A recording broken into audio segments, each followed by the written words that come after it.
Welcome, everyone, to Paranormal Roundtable. I'm your host, Josh Turner, and this is PRT. That's what we call it.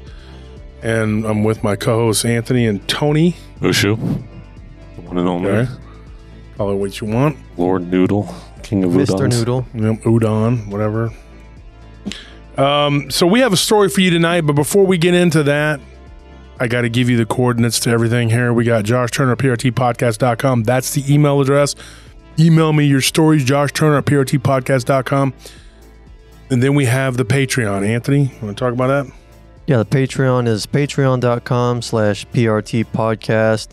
We have tiers that go from $10 to $40. If you become a Patreon member on the $10 tier, then after 3 months, you just shoot us a message saying, hey, I'm a $10 tier subscriber. I've been subscribed for 3 months. Can you please send me my swag bag? Because that as a 3-month $10 tier member, you're entitled to that. 20, 30, and $40 tier members, you get that swag bag automatically. $30 tier gets an upgraded swag bag, and the $40 tier gets an even more upgraded swag bag. So the more you give, the more you get. Yeah, and that being said, every single $40 tier will get an autographed copy of one of my books. So that's the bottom line with that. So yeah, it's definitely worth it to do. And you help support the show by doing that. The conference is coming up. September 1st is the beginning, which is for the VIPs. Tickets are on sale through Eventbrite at Paranormal Roundtable Presents the Second annual Dogman/Cryptid Conference. Okay. And you can buy your tickets and come to the conference. There's going to be a lot of speakers there. There's going to be a lot of vendors there. It's going to be a great time.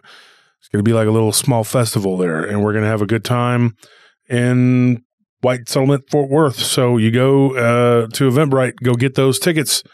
And the conference, like I said, first, second, and third. Anything else? Oh, if you send me a friend request on Facebook, please specify that you are a listener. Otherwise, I'm not going to approve your friend request. Also, look me up on Instagram. I'm Josh Turner 940. That's Josh Turner 940 on Instagram. Tony, you want to give the coordinates to yours? It's PRT Mushu. You can find me on both Facebook and Instagram as PRT Mushu. I post a little bit of stuff about the show, have a little bit of fun on there. And I also get some really cool messages from you guys, so I appreciate that.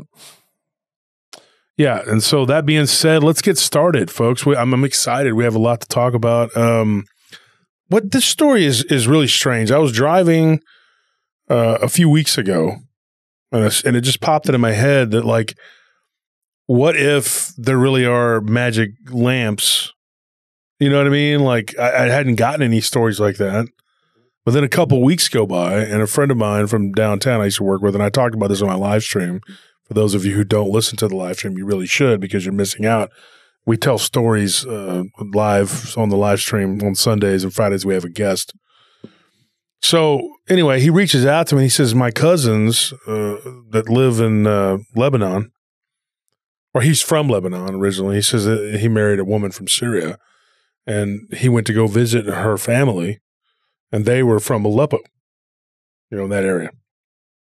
And he said that they had gone up there to visit, and it's only about 60 miles from the city of Antep, or it's called Gaziantep, which is, they just shorten it, and it's known traditionally as Antep, and it's 60 miles from Aleppo.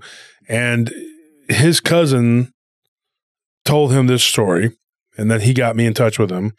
And it was very interesting. And I'm not saying it's exactly like that, but it is weird. I was just thinking about it, and then 2 weeks later, somebody messages me and tells me, hey, man, my cousin's got a story. Now, his wife is Syrian, but Lebanese and Syrian are pretty much almost like the same people. It's like saying, oh, you're Pakistani or Indian. It's two different countries, but kind of the same people, you know what I mean, type thing. Although the Pakistanis you will not have them say that they're Indian or vice versa. Although, yeah. Not a bad blood. Yeah, there was originally just one country, and then it became two. But Syria and Lebanon are very similar in that respect, in my opinion. I think that's kind of, but and I think even some of the people themselves don't even really know the history, but they're Phoenician. That's really what they are. And of course, Turkey is this huge country. And it's Anatolia. It's the Ottoman Empire. It's where East meets West with the Europe on one side. Even Istanbul is part in Europe. And it is twice once the capital, now Ankara is the capital, but Istanbul was the ultimate goal. They were going to go to Turkey because his wife's best friend was, she was half Turkish. And her father he was from Syria, and her mother was Turkish. So they ended up moving to Turkey because there was a bunch of unrest near Aleppo, a bunch of war and everything was going on. So they moved there, years ago. And so they were going to start the first leg of their journey on this trip through Turkey there in Antep, and they were going to end up in Istanbul. Well, they didn't reach Istanbul. They ended up getting all the way to Bursa, which is south of Istanbul. And so it was interesting to me, and it was kind of cool to hear the whole story about the culture and all that. For those of you who don't know, it is predominantly Islamic in a lot of the traditions, but Turkish people, they're not really Middle Eastern. They're kind of in between.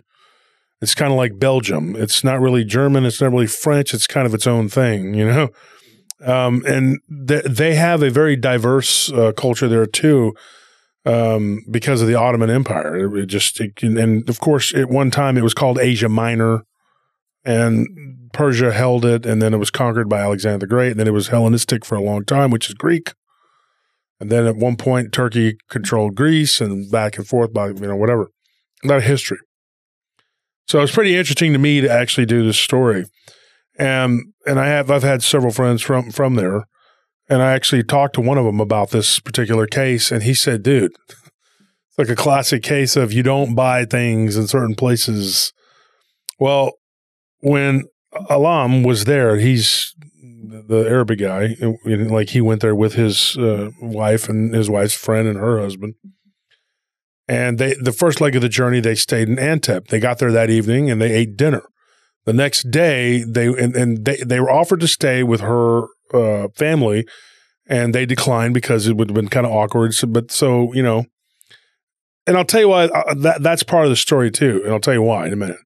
They end up going to the bazaar, which is like a flea market, like the pulga, It's like where common people go to sell their goods. Yeah, basically like a market, right? And they wanted to pick up a few little trinkets or whatever. And the next day, his wife's friend's dad, he was like, well, you should have let me go and take you there, because some of the things you bought, you shouldn't have bought. You shouldn't have picked these things up because there's things that are attached to these objects. And one of the ladies, I guess, at that market at that time was a renowned witch. And she would sell objects that were haunted. Now, the problem is this guy Alam spoke very little Turkish. And there was a language barrier there. And so whenever his wife's friend wasn't looking, kind of whatever, this woman comes up to him and tries to get him to buy this, what he looked like a little serving dish with a lid on it. And he's like, well, I don't want that. She kept pushing it. So he ends up buying it. The story gets weird almost immediately because as soon as he turns around to show his wife what he got, she tells her friend, and her friend looks at it and goes, put it back. He turns back around and get this. The woman that sold it to him is gone. All he sees is some young girl, who looks like she's maybe all of 19, sitting there. And he's like, where was the woman that was here, the older woman that sold me this? And she just smiled and shook her head like she didn't understand. Then the friend starts speaking in Turkish to her, and she's like, tells her, oh, I don't know. I didn't see. There's no old woman here. There's no old woman here, blah, blah, blah. So as they're walking away, he's shaking his head. He's like, that's so weird. But he looked at this nondescript object. It was just kind of innocuous. It didn't look like anything, And he said, dude, but I really liked it. It was really cool. It was kind of pretty. It was brass. He says, I turn around and there's the old woman. And he said, hey. He stops his friends and he says, hey, she's there. Let me go talk to her. They're looking back at this, what he thought was an old woman, and all they see is this young girl. As he goes towards her, he looks down at this object and looks back up, and there is. This is a young girl. And he gets to the table and he goes, I just saw an old woman sitting here. Do you know where she went? So the girl just feigns ignorance, whatever. Then he just shakes his head and thinks, man, I've been out in the heat too much, whatever. Maybe I just need to go lay down or do something, go drink a Turkish coffee. I don't know. You know what I mean? Like, I need to do something, you know? So he says, dude, I just thought that's weird. But, you know, maybe my mind's just playing tricks on me, whatever. So he goes back over there. They get back to their house, to the house of the best friend, his wife's best friend. That's when her dad said, you shouldn't have bought anything from those people. You know, you should have taken us with you. We could have helped you, you know, whatever. He's like not a superstitious guy. You know what I mean? He did admit to me, you know, like I said, my friend got him in touch with me that his family had problems with this creature called the Ayub, which is in my book. But he was too small. He was like 2 or 3 when it happened. And all he ever did was hear the stories. So to him, it was just like, you know, yeah, it maybe happened, maybe it didn't, but I don't, you know, like it didn't affect him. You know what I mean? Like his older brothers were freaked out by it, but not him. I didn't see it, so I don't believe it. Yeah, he's like, I don't care, you know? So it was just kind of one of those things where his brother Azam says it happened and his older brother says it happened, his uncles, his dad, but it didn't really affect him, so he doesn't really care. And then he said at one time they lived in a house that was haunted. That was the only thing that had happened up to that point. And he thought he saw like a shadow one time, but that was it. That was the extent of anything paranormal ever happened to this guy. And so his wife, who was very superstitious, says, we need to take that back. Okay. So, but you know, when he goes back the next day, they look all over for this particular merchant. It's nowhere. There's nowhere. She's like, well, just set it on one of the tables, right? Just set it down and let's just go. And so he didn't want to, because it was like he was compelled to keep it, like something was making him keep it. So he tries to stick it in his pocket. And she's like, no. She takes it, puts it on the table. Says, that's it. This is staying here. It's not going with us. We're going back to the hotel, and then tomorrow we're leaving. They go back to the hotel, go to sleep. That night he hears something moving around. He hears the zipper to one of his overnight bags. And he's like so tired. He thinks, what is that? Sounds like a zipper, you know? And then he goes back to sleep. He doesn't think anything of it. The next day, when they're going through their luggage, and this is a road trip, and they're waiting for her friend and her husband to come,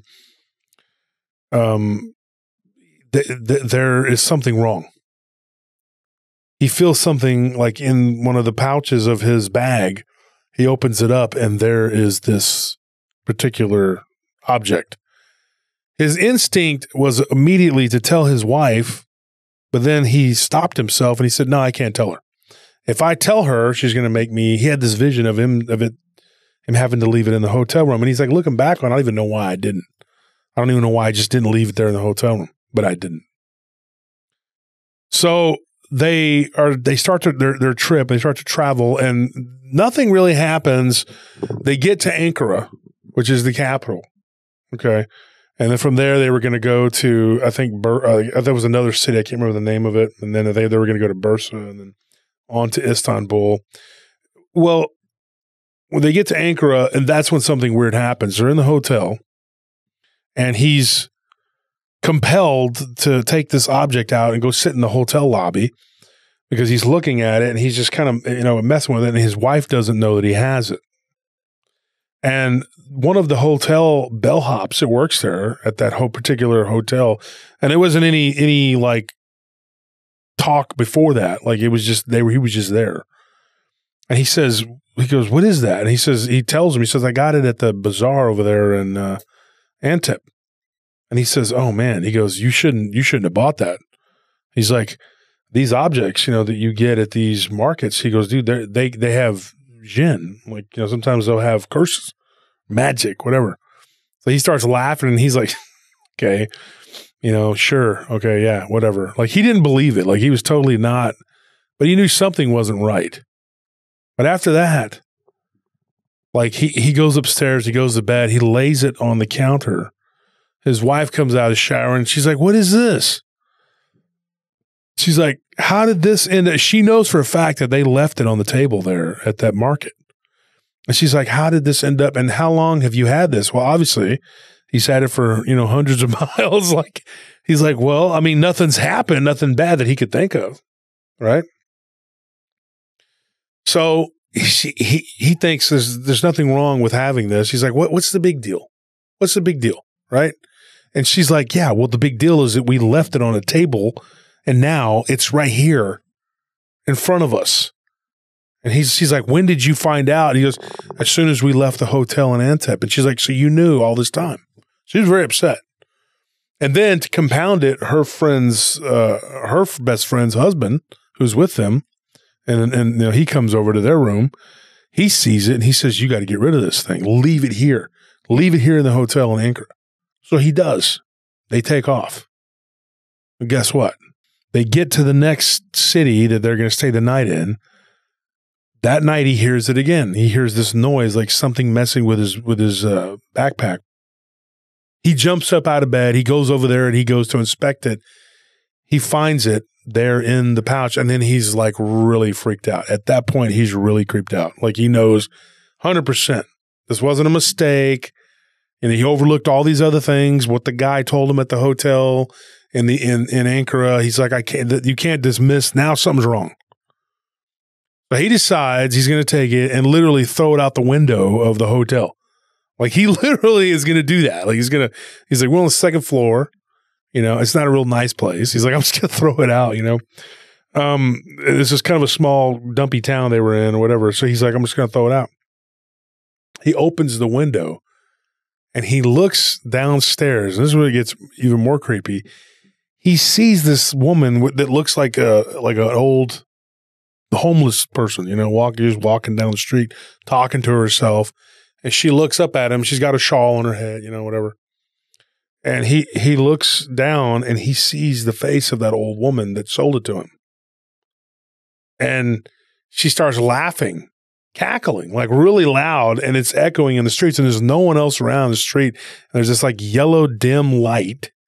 And he said it was just so creepy that he couldn't even he just backed away from the window and set it down, and he looked at it and he thought something's wrong with this, But at that point, he felt like he was compelled not to mess with it anymore. Just quit trying to get rid of it and just keep it and just hope for the best.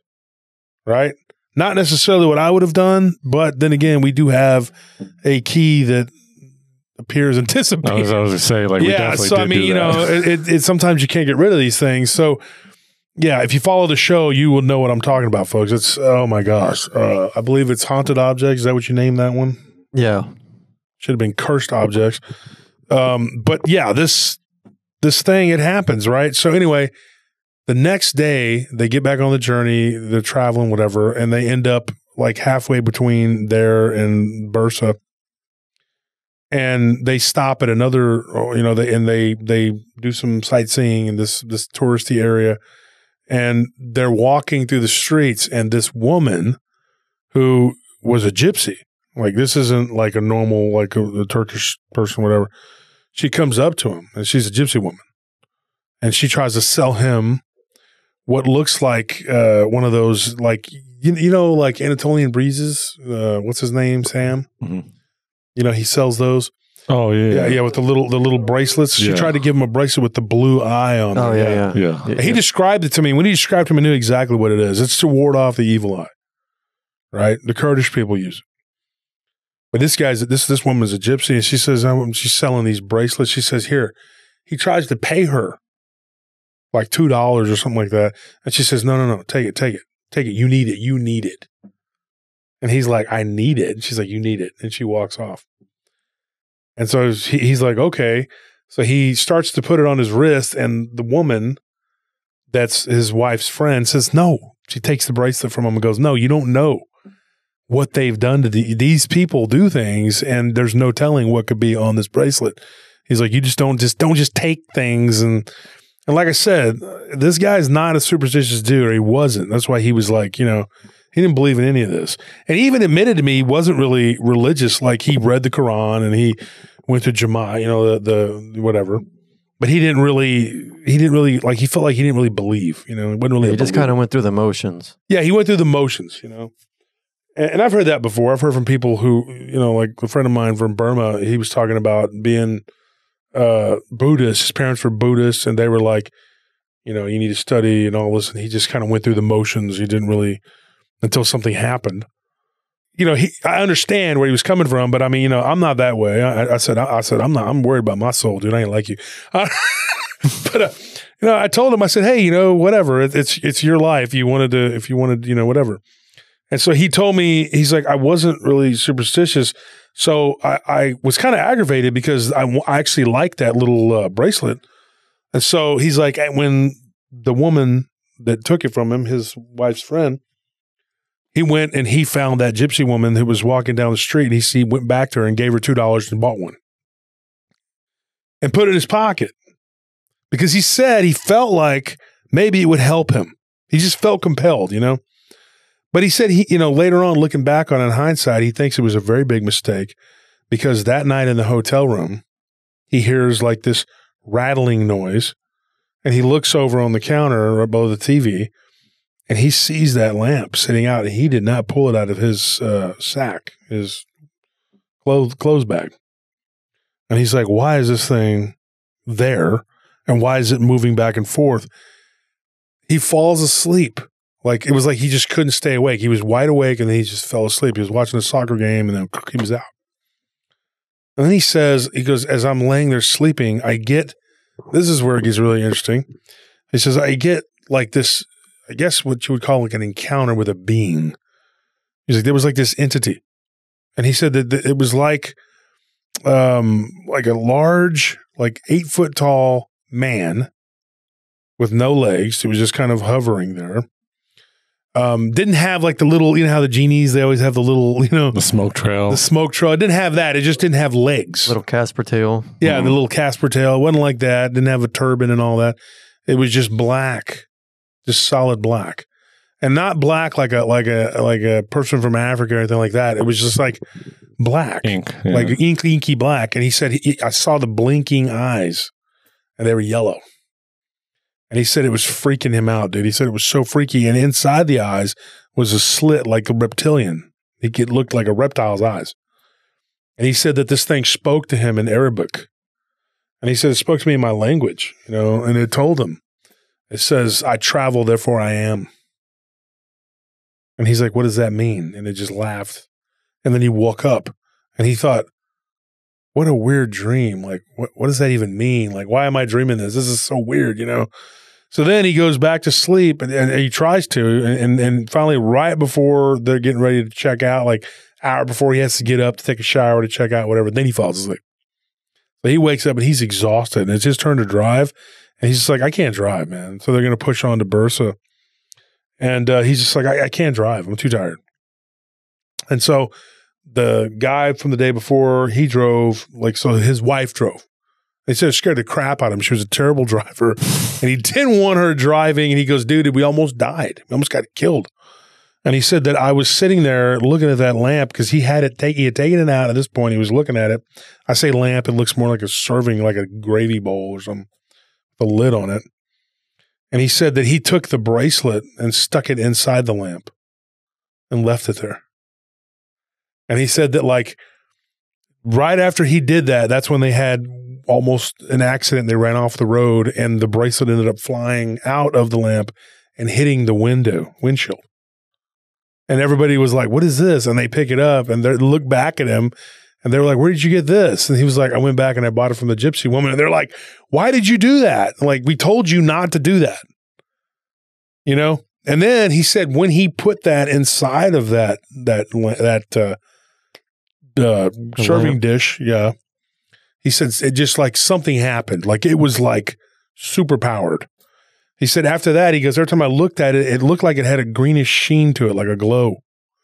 And he's like, I didn't understand what the heck was going on. He's like, but then that first night we were in Bursa, he's like, I get awakened by something grabbing my feet and I look down and I see this creature once again. He goes, but I'm wide awake. Wide awake. This is not a dream. He's like, and I see the black shadowy figure. I see the eyes, the yellow. There's these red slits in the eyes. He's like, and when it starts to move its mouth, I can see through the mouth to the wall behind it. Almost like it was two-dimensional. But he said I could see teeth, you know, like the black. They were like black, just like the face. But it looked like a person, you know, it was all black. But not a shadow per se. He goes, and then I look and I see coming from the end of this object that he had taken, this serving dish, whatever, he sees like a cord, almost like a black cord. Like first he thought it was like a snake, and it just kind of coiled down and it went up into that being. Oh, so it's like a tether. Like a tether, yeah. Like if you were out of your body. It reminds me of people when you're out of your body and you have like that silver cord. Silver cord. Yeah. And when he was describing this to me, and I'm thinking, this is probably, you know, there's something to this. This is probably, you know, it's like its connection to this object. Well, it gets even weirder, okay? He starts talking to this thing. He says, what do you want? What do you want? And this thing basically like told him, didn't speak words, you know, went into his head, and it said, you will be here with me. And he's like, what does that even mean? And then his wife sits up and is like, who are you talking to? And he's like, he points and all she sees is the lamp. And she's like, what are you talking about? Go back to bed. She's like, we told you not to get this thing. You did it. You went and got, you know, then you stuck a bracelet in there. We told you not to get, you know, she was very, you know, at that point, just aggravated. And she was just like, whatever you get, because this is what you did, you know? And so he was just like, you know, he didn't know what to do. Next day, they're at Bursa and they go to another market. He takes that thing and he tries to get rid of it. First thing he walks through, there's a guy there who's selling Turkish coffees and whatever. And the guy sees that and he says, no. And wouldn't even serve him. Didn't want that thing anywhere near him. And he says this right here. He goes, Djinn. He goes, this is no good. He goes, you can't, that's not good. This is the bad thing, you know, whatever. And he said it was kind of like some people like would just look at it and didn't think nothing of it. Other people would look at it and see something. Right? And this is why he thought that. I'll tell you in a minute here. So they're in the market and he tries to like trade it for something. He tries to sell it. Nobody wants it. So his wife tried to do the little leaving it on the table trick again. But by this point, for some reason, he was so attached to it that when she tried to do that, he ran back over there and grabbed it, stuck it back in his pocket, and then lied to her and said that it just reappeared in the hotel. Starting to sound like Gollum with the ring. Yeah. Kind of weird, right? And he couldn't tell me. He could not tell me or his cousin that I worked with. He couldn't tell either one of us why he was doing these things. He's like, I'm not the superstitious person. I don't know why. You know, he kept telling me that. I said, I get it. I understand. But something was compelling him to be that way. Then they get back to the hotel and everybody went down to go eat dinner and he was too tired. He said, I'm just exhausted. At this whole trip, he had no energy. And he's like, it felt like something was like parasitically draining him. He had at this point seen this thing twice in his dreams and then seen it once full on. And so he's like, dude, I'm being plagued by this entity or whatever it is. And then he says, he gets really ill, like bad. They come home from dinner. He hasn't eaten. At that point, he hadn't eaten in 24 hours. He gets really sick. And then they have to take him to the hospital. And he's in the hospital for a day. And then they make the decision, you know what? We're not going to go to Istanbul. We're just going to go back. We're going to take a flight back. We're going to fly back into Antep. And then from there, we're going to cross back over. So they flew back. Well, when his wife swore up and down that she had left that object in the hotel room once again, they get back to Antep. He's got it. It's still with him. And obviously at this point, it's not going anywhere. Now, I had to ask at this point in the story, I asked him, I said, let me ask you a question, Alam. Do you still have it? And he goes, he's like, yes and no. He goes, no, in the way that I threw it in the river, and yes, that it's now back. And I said, oh my gosh. He said, my cousin told me that something very similar like that happened to you. And of course, his cousin's one of my really good friends from back in the day. I said, yeah. And I explained to him, and I went into detail and told him the whole story about what happened with our key. And he says, what do you think this is? I said, I have no idea what you're dealing with. All I know is what I dealt with. He said that he was seeing not only that, this is where it gets even worse, not only that creature that he thought was attached to that lamp, which he believed at one point had jumped on his back when he was coming out of the shower. Literally, this thing was right there and it jumped on his back. And he said that he felt like it was trying to go into his spine. He could feel it. He said it was like cold, like it was like a cold. So he said, I'm not religious, but I started to denounce it and tried everything. He goes, I called out to Allah, I called out to Jesus. He's like, I was just naming, whatever I could. He goes, and I'm like rolling around wrestling with this invisible thing. He goes, and then my brother-in-law, he hears me yell. He comes in there and, and I'm in there nude fighting with myself, slapping my back. That he thinks he's crazy. And he's like, tells her, I know you shouldn't have married this guy. He's nuts, And he's like, dude, this is, there's already like this, oh, you let me marry this Lebanese lunatic, whatever. And they're Syrian, And he was just like, dude, it was embarrassing, He's like, but I couldn't get rid of this thing.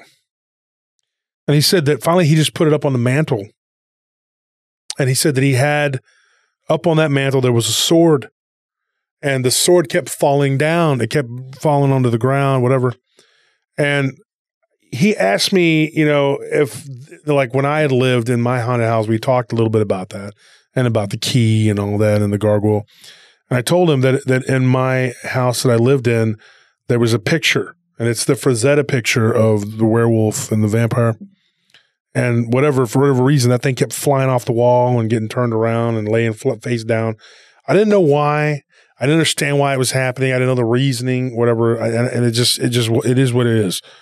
And so this guy was telling me that whatever reason, that sword, it didn't like it. Now I told him this. I said, there are myths and legends of swords, and the Bedouins and the Berber, they believed, and when they would pitch their tents, that they would put swords up at the entrances because the Djinn couldn't enter if there were blades. Now, I think it had more to do with the iron of the blade, actually. Just like I do believe that certain entities they believe are warded off by the horseshoe, which makes it lucky. But I think it's because it's made of iron, and traditionally that's what those were, those lucky charms, like nails. They say nails were lucky, horseshoes were lucky, things like that. Those are lucky because they were made of iron. And it could be something, I don't know, there's a theory that maybe it would break up electromagnetic impulses. I don't know. These creatures, they travel, and it seems like they kind of like use electricity. That's my theory. I don't know 100%, but so I said that could have been what was going on. So then he tells me, he said, yeah, because eventually I had to move it to another part of the house, and it settled into a china cabinet, and they just kind of left it there, and they didn't talk about it, and they didn't mess with it.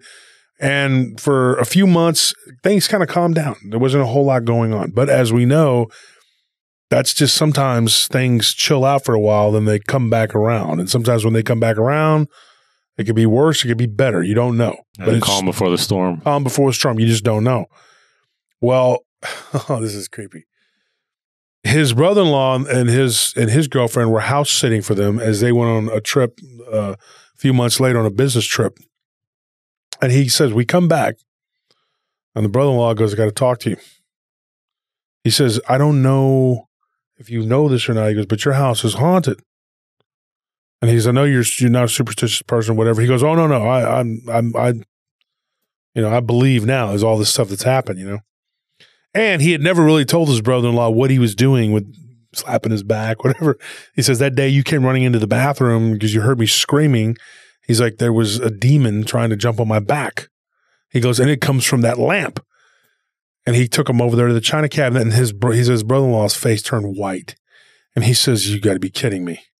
He's like, I saw two creatures opening that cabinet and reaching for that thing. And I yelled because I thought they were children. You see, when I turned around and they hissed at me and they had little teeth and their skin was all black, like black, like not like I said before, not an African person, okay, like black, and they had pointy ears. They said, and they looked hideous, and one of them was wearing like a weird little hat on his head, and he goes, and they just literally walked through the wall, and they were gone. And he's like, dude, it made me so freaked out. He goes, and then for 2 days I had a stomach ache, and I felt ill. Well, here's what's really crazy. Him and his wife go back to visit. A few months after that, they go back to visit. There was a few little things that happened. They go back to visit the girlfriend, his wife's best friend, her girlfriend, and her husband. The guy that had told him he never should have bought it. He tells him, he says, look, he goes, I know what happened. He's like, the person that you bought that from, she is a witch. And what she did was sell you a cursed object, get you to buy it. So now the curse is on you because she got it from somebody. He's like, so what you got to do, the only way to get rid of it is to sell it to someone. He goes, but that to me is a sin because you know that it's evil. He goes, but he goes, as long as you have it though, you're going to have problems. Right. And so he's like, this is going to sound nuts. He says, but what you need to do is rub the lamp 3 times. And this is just like how you would envision, like, like magic. Stereotypical rubbing the magic lamp. He says, you rub it 3 times. He says, this thing will appear to you that night, but it doesn't offer you wishes.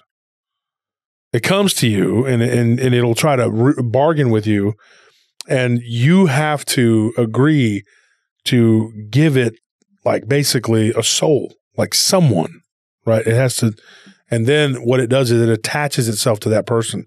Because for whatever reason, this thing wasn't attaching itself to him because it tries to attach to the back of these people, and it's like a parasite. This is my thinking, right? That's my words. That's not the old man's words. And so this old man told him, he says, dude, you need to try, this is what you're going to have to do. You have to get rid of it. He's like, I talked to this guy, that knows this witch that did this. The lady that sold it to him, she was a gypsy. She was not a Turkish person. She was a gypsy. He says, and this woman, she practices black magic, and she probably got it in over her head with this entity. What this entity wants is to go back to her because for whatever reason, they had some kind of bargain or deal or whatever. He said, but you're not going to be able to find it. You're not going to be able to find her. She's not there anymore. He said, there's only this young girl, right, that works at that stand. He starts thinking, he says it's in his head. He goes, dude, wait a minute. What if this young girl is the witch, right? And after she got rid of this lamp, she could make herself young again or whatever. Maybe the lamp was draining her energy. He thought about it. He went home. He went back to the hotel. He thought about it. He's like, what if this is the witch? Like this is this gypsy, right? And what happens if this woman did put a curse or something into this object or whatever, happened? So he goes down to the market to confront her the next day by himself. He felt compelled, like he had to do this. And he went up to the young girl who looked like he said, all of 19 years old. And he says, I know who you are. I know what you are.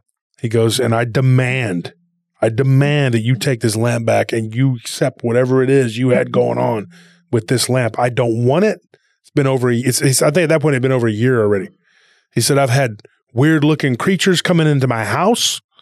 I've had some sort of demon come out of it and talk to me. Something tried to attach itself to my back. And she just said, she point blank told him, she's like, I'm not accepting it back. You bought it. It's yours. It's your problem. You deal with it. Told him in perfect Arabic, which she said she didn't act like she couldn't speak before. And so then he was like, okay, fine. So he gets desperate. And he says, I did something really dumb. Well, I'm thinking, well, you've done a lot of dumb things up to this point. No offense. But yeah, I was just like, you've done some pretty bad dumb things. He's like, I go to this other witch person, whatever, who was a mystic. It was a guy. And he says, I need your help. You need to help me. So he tells him about what's going on. And this guy is technically a cleric, but he claims to be able to talk to demons or Djinn, whatever, and to human spirits.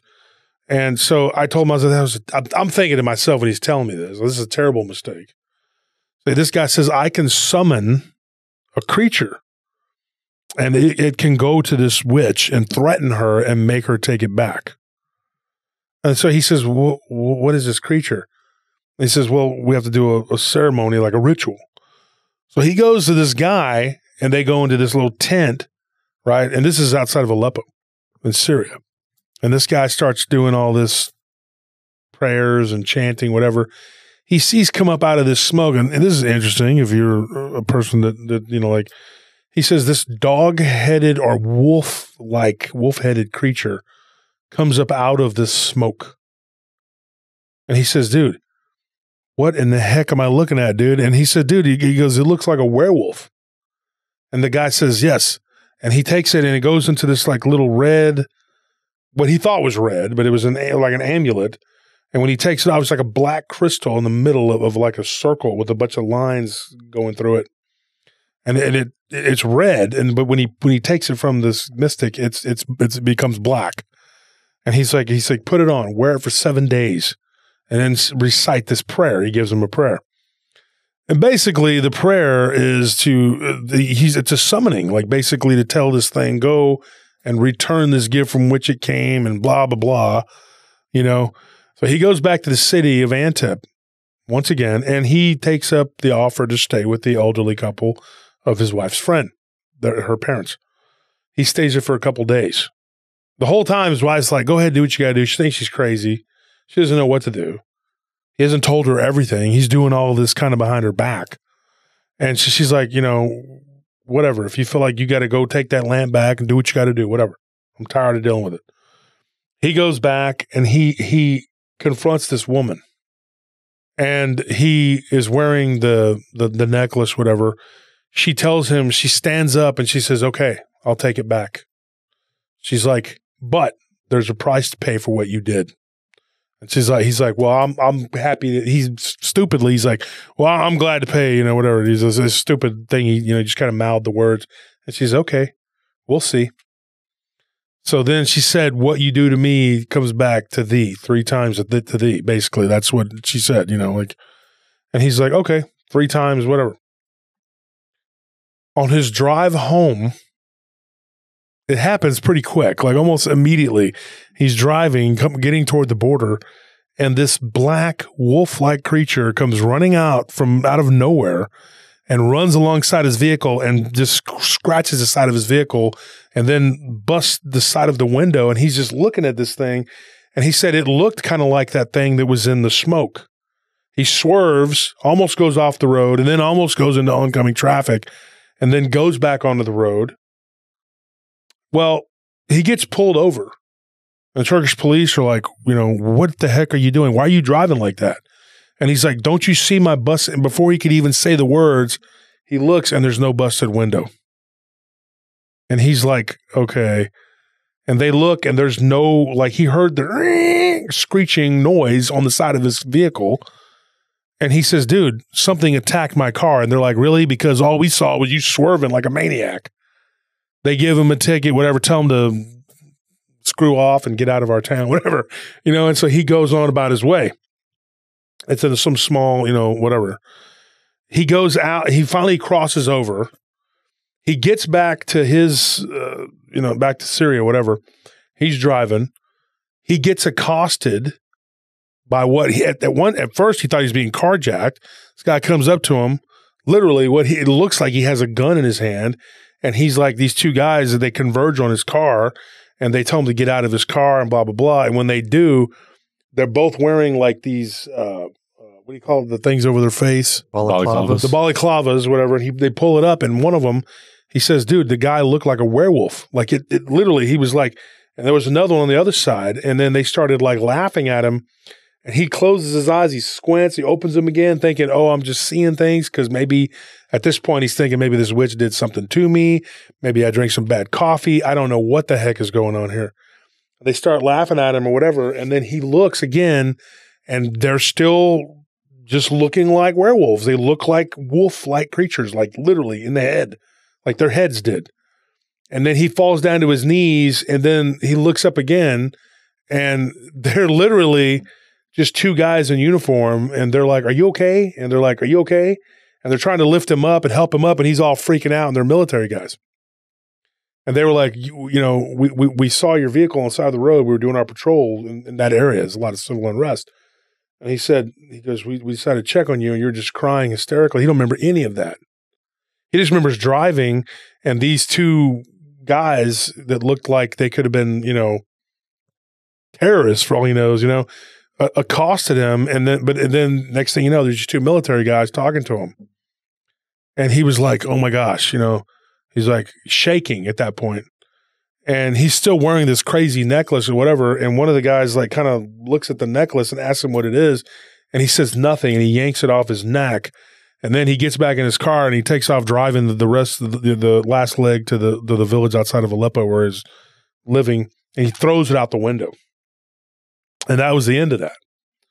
But she said 3 times, right? So that would have been the second time, right? Now, here's what's weird. I thought about it too, and I thought about it. He saw 2 of them, and then he saw that first one. And then I thought, but there's a third incident, but this would involve another one, but that would have been 4 creatures. But it happened 3 times. And the fourth time was luckily very tame. It wasn't nearly as bad, and he thinks because he got rid of that necklace that maybe that's why. But he's standing there in the front yard or whatever, and he's literally helping his wife do some stuff in the yard, whatever. And he looks over the fence, and he sees this creature with its weird-looking hands, like a wolf, leaned over, leering at him over the fence.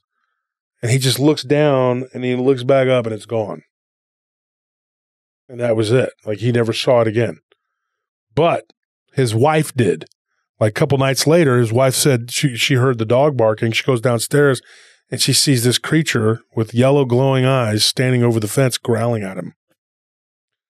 And his wife also saw, while he was gone on his trip, she saw that black figure moving around the house, just literally moving around the house. Now, do you remember, I don't know, y'all remember this, when Salah used to work for us. And what's his name? Ayman. And they talked about when they lived in the Sheikh's palace over there in, was it in Saudi Arabia? I think he said, yeah. And he was a chef. It was a guy that used to work for us. He was a chef. And you remember they were talking about that black creature that moved around or whatever in their house that Ayman saw. It kind of reminded me of that, but she said she saw it just walking around, but it was wearing like these weird looking pants. And she said it was wearing clothing that would have been reminiscent of like, hundreds of years ago, and she thought something's, not right here. She sees this guy walk through the house and she thinks it's an intruder but she sees he's black, but not like an African black, but like black, like his skin is black.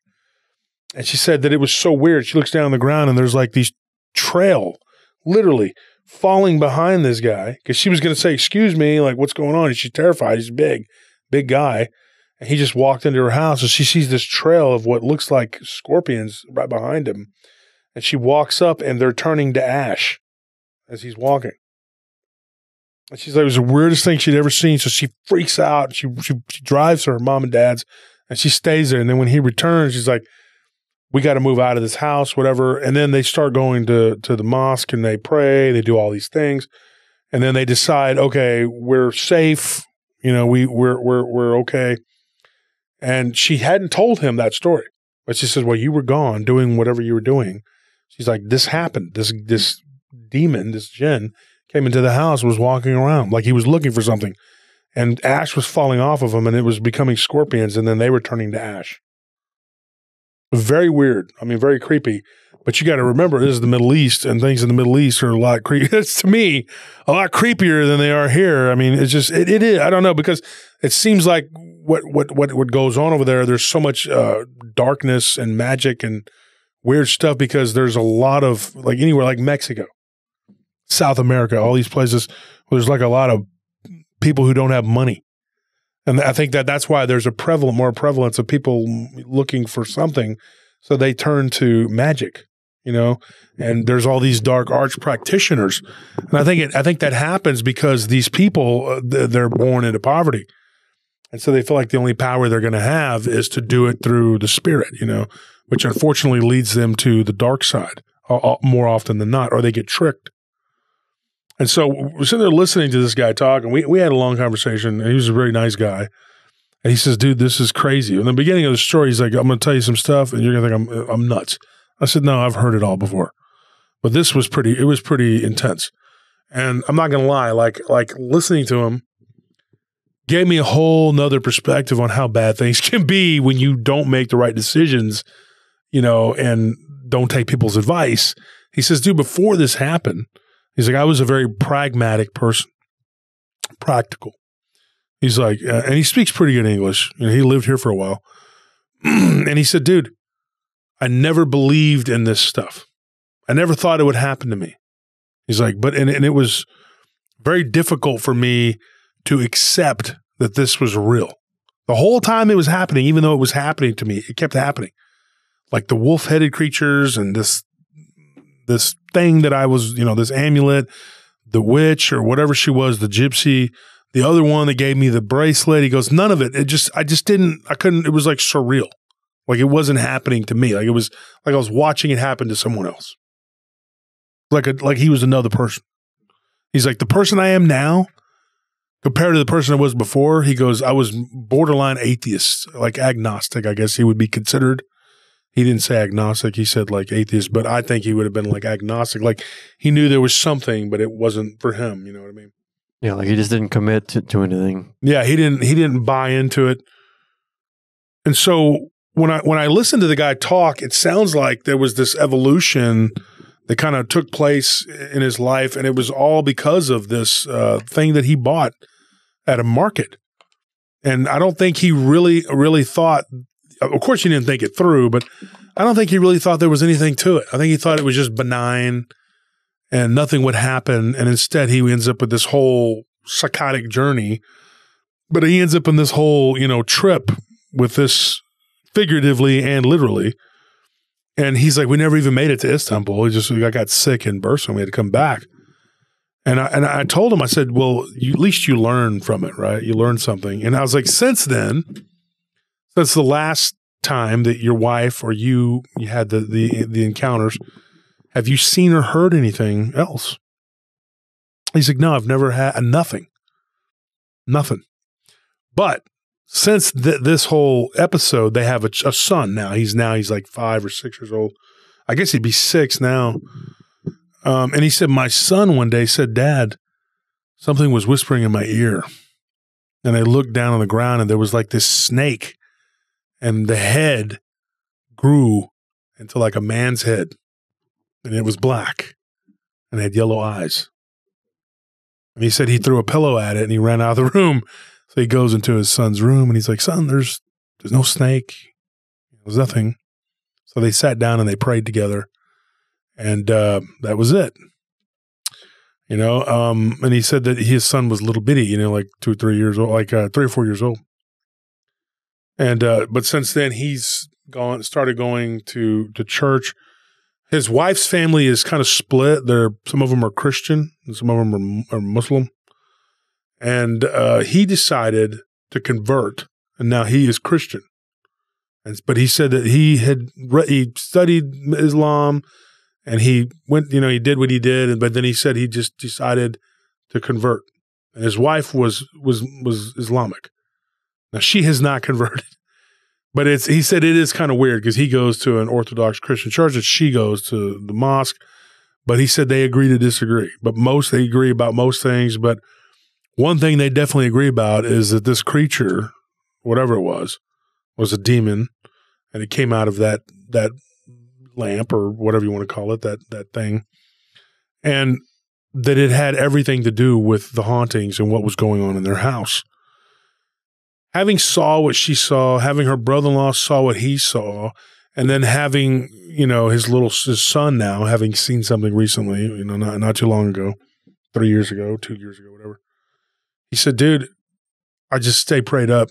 I do the best I can. I try to live my life correctly. He's like, I don't mess around with amulets. I don't go to soothsayers. I don't buy anything weird from people who could be gypsy witches. I mean, it was just like, he was giving me all this, like, he's like, I've changed my life completely, dude. He goes, I don't have the same job anymore. He said, I felt like my job was even like trying to high pressure sales was like not, it was the one thing he did. He said, I just thought it was not for me, and since then they've relocated too. They've moved after the incident where his son heard that, whatever, they moved to another place. And, so yeah, I mean, it sounds like he got his life together, and he quit being a non-believer, and now knows that there is a higher power out there.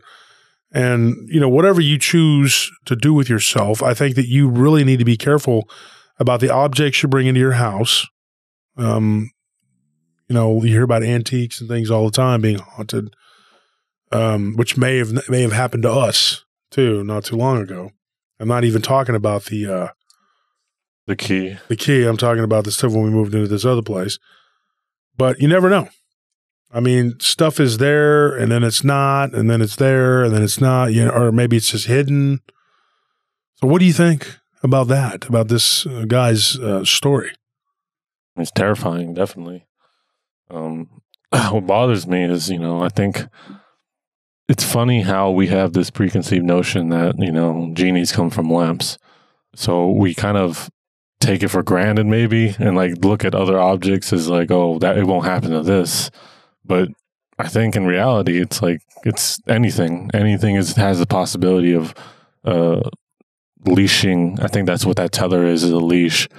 It has like anything can be used to leash a spirit to it. And obviously, it sounds like that first gypsy lady went, just like you said, way in over her head and was just trying to get rid of it. And I think that second lady might have been her as well. Yeah, I wondered that because when he said whenever that they almost wrecked. Another thing I didn't tell you, when the lamp went flying and the bracelet flew out of it, there was ash inside of it. And one of the things too that happened to his when they were on their business trip, and it was a business trip, but they decided to make a few days of it, whatever. And he said that they had gone back to his home in Lebanon. The lamp, his brother-in-law's wife saw smoke coming up out of it, like rising, circling out of it, like a black smoke. And that was something that his wife saw too. So, there was weird stuff like that, that was going on.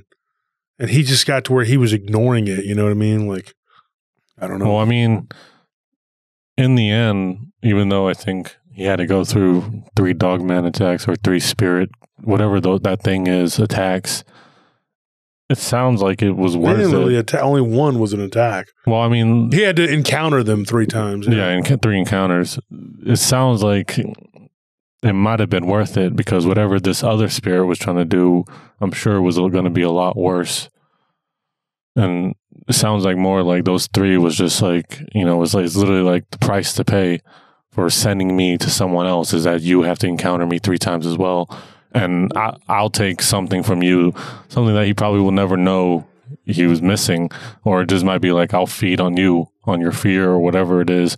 Or I'll disturb your psyche in some way so that it'll benefit me, but there is a price to pay. Well, and I should have emphasized this too. After that, the 3rd time that he saw the creature, like he literally was questioning his sanity, and he kept thinking, "Am I seeing this? Am I really seeing this?" And then it was like he prayed, and then the next night his wife saw it. So it was almost like confirmation, but it terrified his wife but then she thought he was just losing his mind too. Like she knew stuff was going on and there was bad stuff happening, but she didn't believe him about these wolf-headed creatures. And so then, I mean, it's not that the way he said it was like, it wasn't that she didn't believe, she just didn't see it. And so she thought maybe it was just a residual of what they had gone through with this. And then, so he thought, man, maybe she just doesn't buy into this. She thinks I'm crazy. She thinks I'm taking it too far. Now I'm getting attacked by werewolves, But he does definitely believe that the first one was a werewolf attack, and he said the second one was almost like it was psychological, like it was breaking him down, you know. And then the third one was kind of like it was just stalking around, like maybe he was planning something, but then it thought better of it because at that point he was already giving himself back to God, you know, to do what he was supposed to do and living his life correctly, and he had just converted. And now I'm not saying that because he converted to Christianity, you know, whatever, people are going to think I'm saying, oh, Islam didn't work, it was Christianity that saved him. No, I'm just going by what he told me. And the way that we ended up getting this story was because his cousin that I worked with downtown was very much, he knew that I had seen this dogman creature. We worked many nights together. And so he told him about my show and what I did. And that's kind of how we started. He goes, I've seen, the first thing he said was, I have a really crazy story to tell you, you know, but he didn't say crazy. He just said a really interesting story if you want to hear it, whatever. And he said that I've seen the dogman 3 times. That's how it started. But then it led into all this other stuff. And I said, how did you come about this? Like, you know, because the first story he told me was just him driving and this dogman coming out and hitting the car. And so I thought, oh, that's weird. And I was like, but then it was like the police pulled him over and there was just him swerving around. And I said, well, start from the beginning. He goes, well, the beginning, it started with this dish that I bought in a market in Turkey. I said, we'll start there. See, because so many people, they'll get a dogman or a werewolf story or whatever, or a Bigfoot story, and there's no context. It's just, oh, I saw this werewolf and it came out, blah, blah, blah. They don't even ask them about what precipitated that. What were you doing before? Yeah, what were you doing before? Were you messing with a Ouija board, or did something happen? Did you go into a haunted house? Oh, I just went out to the woods and said, I'm not afraid of werewolves. No, they don't exist. And all of a sudden, dogman started coming and attacked me. But that's not related. Yeah. Well, I think it's more that it's like they get shunned for having those stories beforehand. It's like, oh, we don't care about all that. We just want the dogman attacks.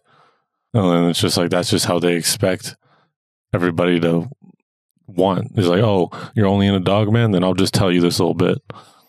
Yeah. Because, I mean, something, you know, there's always some past thing that precipitates, you know, to me, that's my opinion. I think that when you get down to the truth, and in my book, I talk about, you know, one of the stories I told about Joe Hernandez's stepdaughter, where she messes with the Ouija board, you know, and that something happened. Well, after all that, there was, for like a couple years, she saw what she thought was this smoke.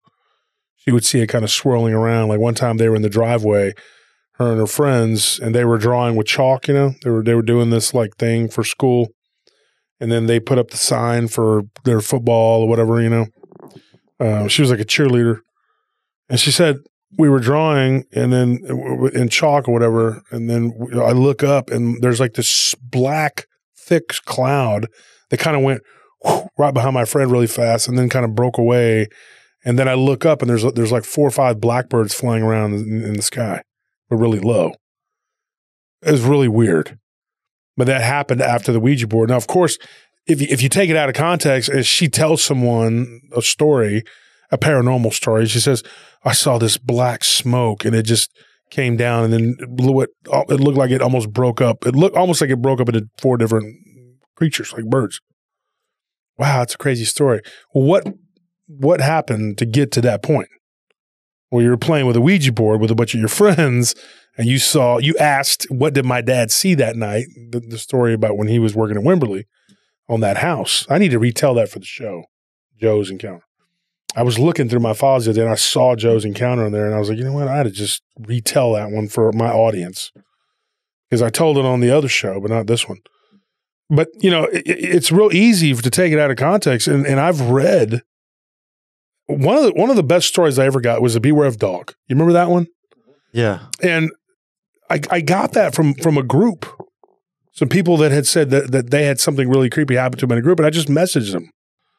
I was like, well, if you ever feel like telling that, well, it's not something we really want to talk about, blah, blah, blah. Next thing you know, we're messaging back and forth. And then, you know, they're like, okay, well, if we tell you this is really, you know, a creepy story, you know, and it really, it's disconcerting, blah, blah, blah. And if you got to tell the story from beginning to end.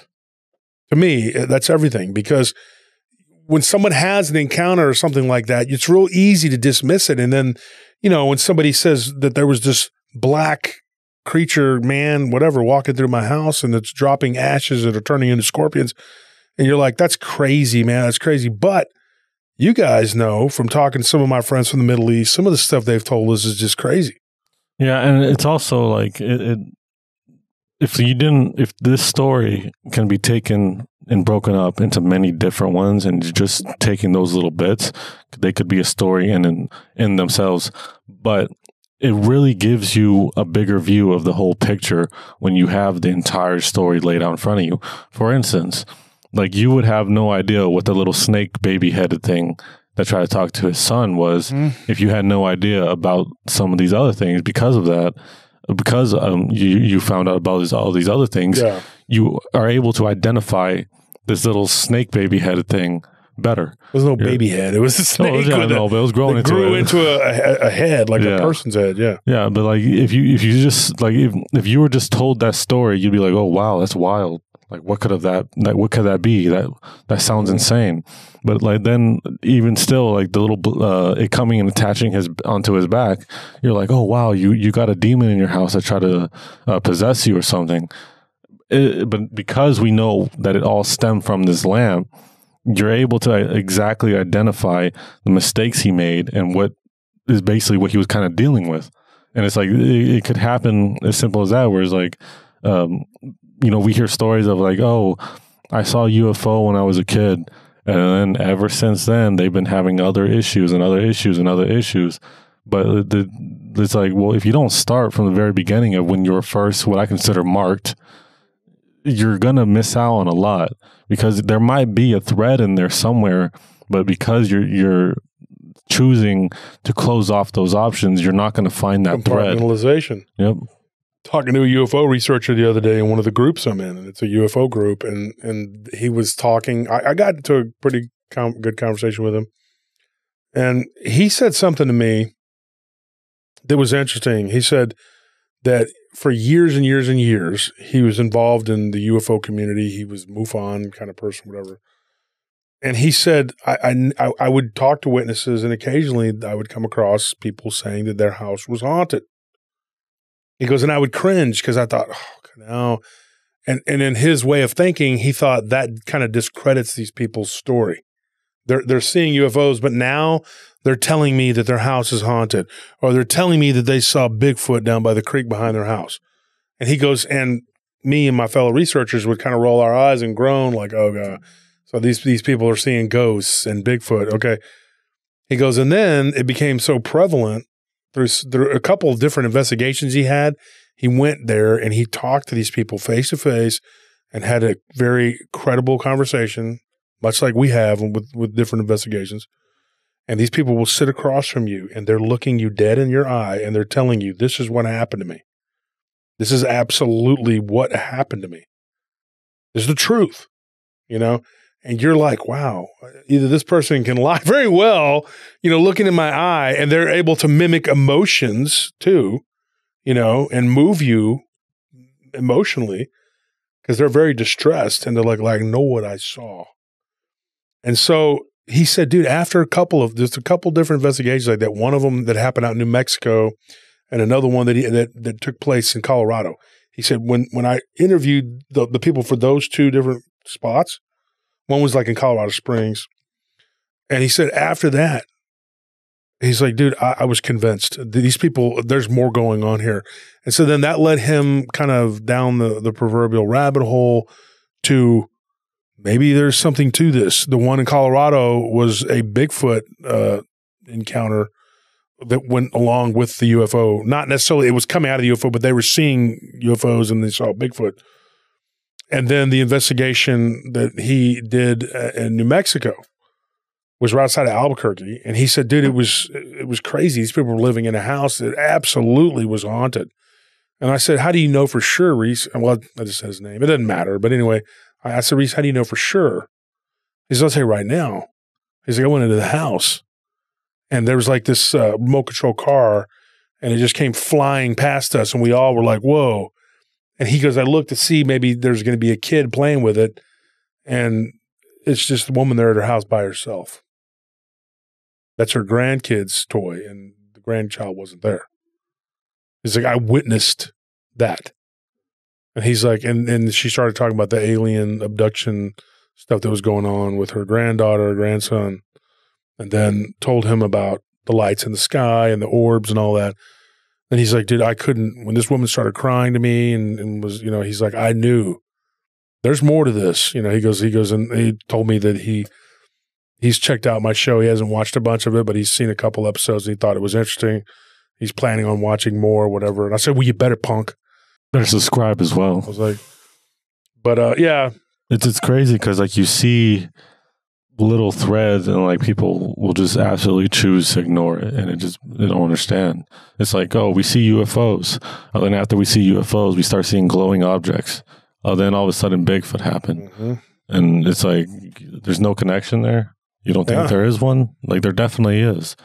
And it seems so simple to me, I guess, that I don't mean to like keep griping on it, but it just, I mean, yeah, because there's more to it. Like, do you remember the story that we told? I think we told this on the show where the woman had the arm that kind of floated through and came down and choked her, tried to choke her, whatever. Mm-hmm. If you just take that story and you read that, like I read a story very similar to that, like in a magazine or something. I don't know. It was like an article. But if you just take one of those stories, you're like, oh, that's creepy, or you read it in a book about ghosts. Then you find out that woman, the one that told us that, she saw something that looked like a goblin type creature, like a physical creature, like in a shed at her grandparents' house. And then you start thinking, there's more to this. There's got to be, and it just goes on and on. But anyway, folks, that's all the time we have. What's going on? You got something? I was just going to say, and you also have to think about is the time dilation must be different in the spiritual world, in this world, and in other places as well. So it could just be something as simple as like, yeah, you saw a Bigfoot when you were 6, or you saw an alien and you had an alien encounter when you were 6, and it might have been 20 years to you, but it could just be like 15 seconds. Mm-hmm. They just came back immediately and you were 20 years older, but they wouldn't care. They already got you. It's an interesting way to look at it. Mm-hmm. It's very interesting because, yeah, you're right. Yeah, it's hard to fathom that, but you're exactly right. The time thing, so folks, that's all the time we have. Speaking of time, that's all we got left. And thank you for tuning in. Be sure and check out the live streams. Also, make sure to check out the conference. And if you need to find any of the stuff we mentioned in the beginning, it's all in the description. Yeah. Go back into the archives of the show and listen to some of them other episodes about the key. The one about the Beware of Dog, that's a pretty popular one. But anyway, just check out those shows. The people that told me that story about the Beware of Dog, they were real reluctant. So I tried to keep them, tried to help them stay anonymous, whatever. But, it's really hard. Like with this guy, he's not trying to hide. He gave me this story. He's, his cousin, and but his cousin does have a very high profile job at a large computer company. So, but when you listen to this guy tell his story, you get this feeling that it's like this is what really happened to him. I didn't feel like there was any deception there.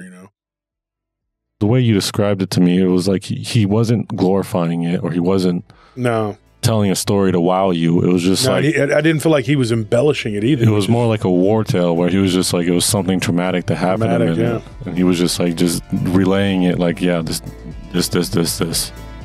So anyways, folks, send us your stories, Josh Turner at prtpodcast.com. And if you want to tell them yourself, let me know. We can try to figure that out, or we can retell your story for you. But thank you for tuning in and listening to another episode. And good night.